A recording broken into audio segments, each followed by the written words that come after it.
गोपी इतनी मग्न हो गई कि नाचते नाचते लीला में भूल गई। आई थी शिकायत करने के लिए, पर गोविंद के माधुर्य रूप के दर्शन करके गोविंद के दिव्य प्रेम के रस में डूब गई। मैया बोली एक काम करियो बहना। कहा, बोले जैसे ही लाला तुम्हारे घर पे जाए ना, अरे घर में जब माल पानी है ही ना, सब लॉकर में रख दो, चोर कहां से चोरी करेगा।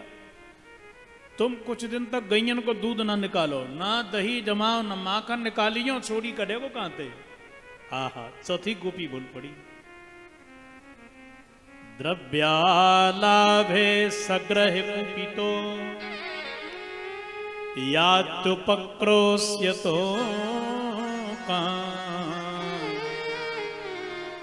अड़ी जसोदा मैया, एक बार मोको गुस्सा आ गई तो मैंने 1 महीने तक विचार कीनो कि ना तो दूध निकालूंगी गैयन को, ना ही दही जमाऊंगी और ना ही माखन निकालूंगी।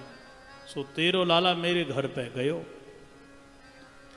बादन की बात कि मैंने अपनी लाली को खटिया पर सुलाई दी और मैं घर के पिछवाड़े गौशाला में गोबर के कंडे बनाने के ताई चली गई, उपले बनाने के ताई। और कन्हैया घर में गए, जाकर के देखो नांद के नीचे छींके पर कोने में, पहले छींके होते थे, छींके समझ गए ना, वो लटकाते थे, कितने अद्भुत फ्रीज थे, दूध दही बढ़िया स्वादिष्ट बनते थे, होते थे कि नहीं। नांद के नीचे रख दिया, कुत्ता बिल्ली जूठे ना कर जाए। और ये फ्रीजों ने सत्यानाश कर दिया, जहर खा रहे हैं। अलग सब्जी रखना मत आओ आप लोग, धनिया टमाटर ये सब अलग रख देना। आपके सूख जाएं, खराब हो जाएं, उसकी सब्जी देखना, चटनी देखना कितनी बढ़िया बनेगी। और फ्रीज में जो ताजा एकदम निकालना, उसकी देखना कैसी बनेगी। अभ्यास तो किया होगा आप लोगों ने ना। एसी भगवान ने अब बनवा दिए हैं तो बढ़िया है, एसी का आनंद लो आप। पर एसी ठंडी के लिए नहीं है, गर्मी न लगे इसके लिए है। शरीर में गर्मी न लगे इसके लिए एसी चलाओ। आजकल बच्चे इतना तेज एसी चलाते हैं कि रजाई ओढ़ते हैं। बताओ, भगवान ने गर्मी बनाई काय के लिए बनाई भैया? ठंडी बनाई काय के लिए बनाई बोलो?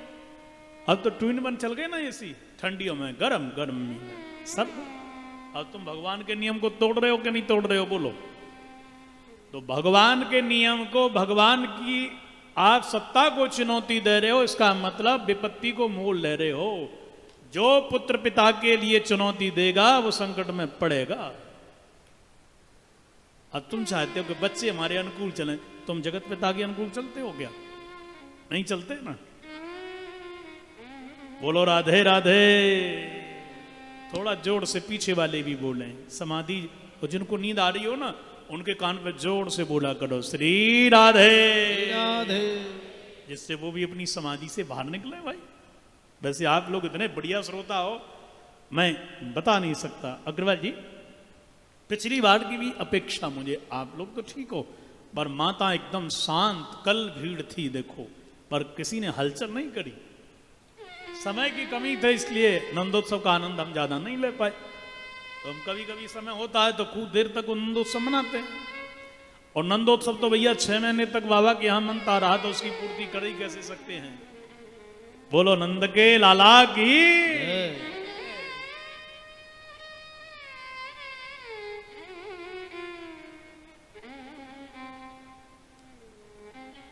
अब सब जगह कन्हैया ने देखा, अरे राम राम, बड़ी पापनी गोपी है।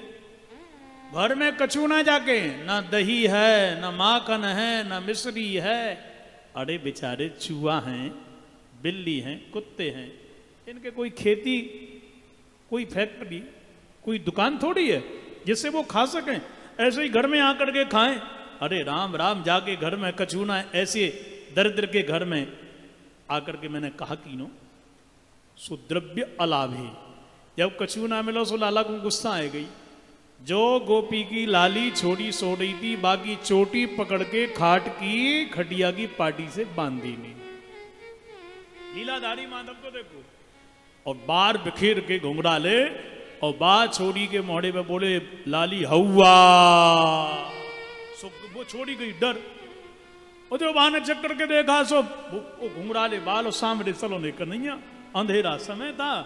और छोड़ी चिल्लाई मैया हुआ, ओ मैया हुआ। और कन्हैया भागे, गोपी ने देखा कि हे भगवान अभी तो सुला के आई हूं, छोड़ी को ये कैसे चिल्ला रही है।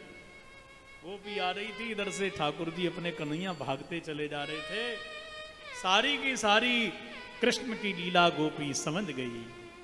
दौड़ करके गोपी आई और आकर के खाट की पाटी से लाली की चोटी खोली। छोरी हृदय से चिपक गई मेरे, बोली मैया हुआ मोई खाए जावे को। मैंने बार बार बातें कही, लाली को हुआ ना है, वो नंद को छोड़ा आयो, पर वो ना मानी। जसोदा मैया 10 दिन तक मेरी लाली रात्रि में 12 बजे उठ जा, ओ मैया हुआ, मैं बाकू हृदय से चिपका करके कहूं को हुआ ना है, तो तेरो लाला ऐसो करे हमारे घर में पे जाकर के द्रव्या अलाभे सग्रह कुपितो या तो पकड़ो सतो कान। अंत में जसोदा मैया बोली बहना मेरो लाला उपद्रव तो करे, बट एक ही मेरी इच्छा है, गाड़ी मत दीजो मो गरीबनी को जायो बहना, गाड़ी मत दीजो मोसो कहो लाखों कछु ना कहो लाला सो, मोसो कहो लाखों कछु ना कहो लाला सो। कैसो दुख देख देख, कैसो दुख देख दे, मैंने कैसे करी जायो बहना, गाड़ी मत दीजो मो गरीबनी को जायो बहना, गाड़ी मत दीजो। मेरे जीवन का, मेरे प्राणों का आधार मेरा काना है। जो अपराध कियो मोते कहो जाकू कोसी हो ना।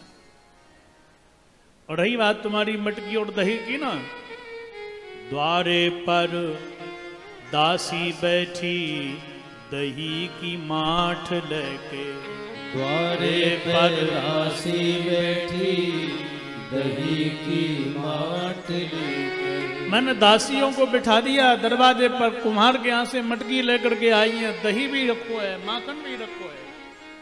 द्वारे पर दासी बैठी दही की माठ, तौल तौल लेहू वीर, तौल तौल लेहू वीर, जाको जे तो खायो बहना, मत दीजो वो गरीब को जायो बहना, गाड़ी मत दीजो। यद्यपि परीक्षित ये उलाहना तो केवल बहाना ही था। गोपी बिना श्याम सुंदर के नहीं रह सकती, दर्शन करने के लिए गई थी और गोपी यहां से लौट करके आ गई। जसोदा मैया ने लाला को हृदय से लगा करके कहो च्योरे तू चोरी करवे ताई जावे, और गैयन के बछड़े भी छोड़े। कितनी गोपी आकर के शिकायत कर रही हैं, तो को बदवा देवेंगी, मोकू सबके सामने झुकनो पड़ो। कन्हैया बोले अब काऊ के घर ना जाऊंगू मैया,